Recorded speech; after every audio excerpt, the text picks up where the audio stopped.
Recovery of expenses, referred to as costs in England and Wales, generally follow success in the Scottish courts.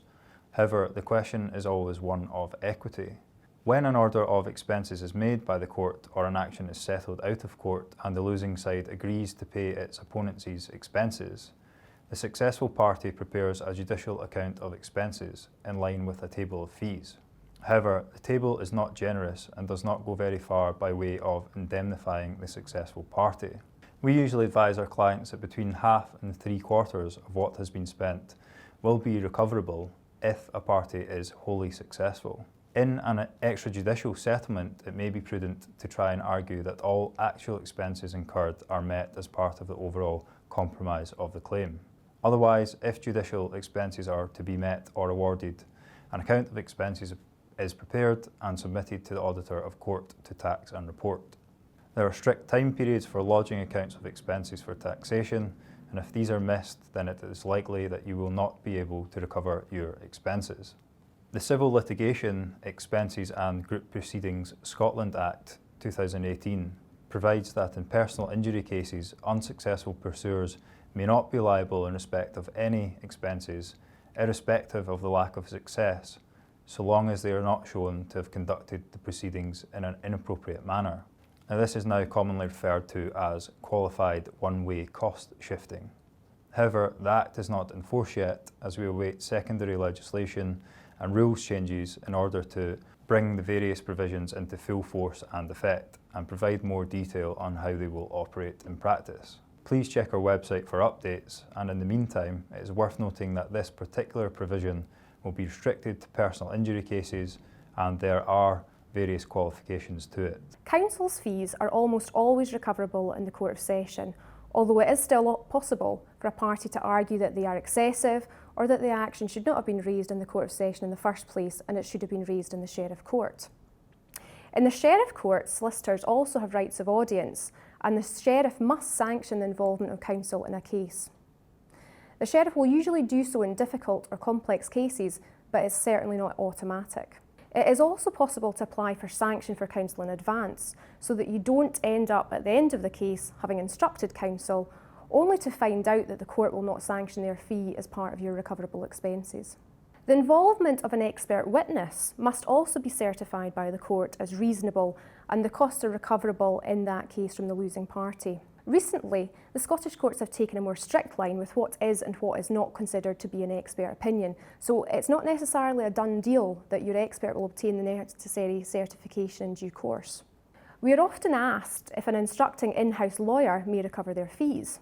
In principle, it is possible for in-house lawyers to recover their expenses, although there's no real judicial guidance on the point.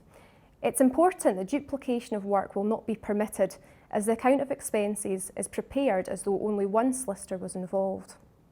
It's also important that an in-house lawyer keeps a fully itemised breakdown of the time they spend on disputes and the work they have undertaken, if it's thought that there's going to be a real prospect of recovery of their fees in due course.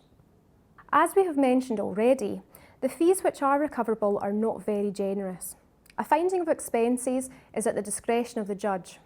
Broadly speaking, there are two levels or scales on which expenses might be awarded against an unsuccessful party.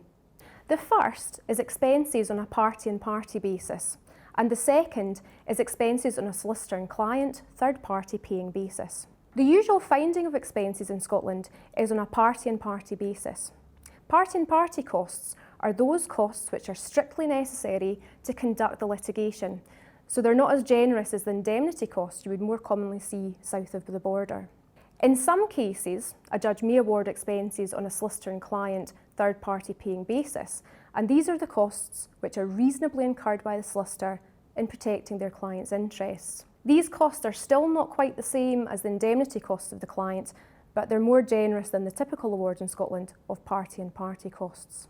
Overall, it's worth keeping in mind that our cost system of judicial expenses is not as generous as south of the border, and as yet we don't have a system of cost budgets during the course of the litigation, and as a result of this, what the likely recoverable expenses will be at the end of a case, or what the cost the client might be stung with if they're unsuccessful, can be more difficult to ascertain. The Civil Litigation, Expenses and Group Proceedings Scotland Act 2018, which I mentioned earlier, includes provisions requiring that it must be disclosed to the court if a party is receiving third-party funding, and the court may then make an award of expenses against that funder or any intermediary if they have a financial interest in the outcome of proceedings. Importantly though, this does not apply to those engaged in a success fee arrangement, i.e. to a solicitor-client arrangement. The Act is yet to come into force and we await the secondary legislation and rules changes on that front. I have delivered a more detailed webinar on the topic of expenses, which compares and contrasts the system in Scotland and England and Wales, and also covers tenders, pursuers offers and Part 36 offers. So if you're interested, visit our website for a webinar on how to recover your litigation spend in Scotland. The funding landscape in England of course changed significantly in 2013. It's taken a number of years for Scotland to catch up, and even then in a more limited sense than in England. However, the Jackson reforms have no application in Scotland. The Civil Litigation, Expenses and Group Proceedings Scotland Act 2018 makes provision for damages-based agreements to be utilised and directly enforced by Scottish solicitors for the first time, but that Act is not yet in force. It was always possible for solicitors to enter into other types of success fee arrangements, such as speculative or conditional fee arrangements, and to be paid an uplift of their fees calculated as a percentage, but not of the damages awarded to the client. Third-party funding is now something which is considered more in Scotland, although again we are rather catching up with the position in England, principally because damages-based agreements are not yet permitted. After the event insurance is available in Scotland, and like in England and Wales, the premium is not recoverable from the other side. Please check our website for regular updates on fees and funding and the introduction of damages-based agreements in Scotland.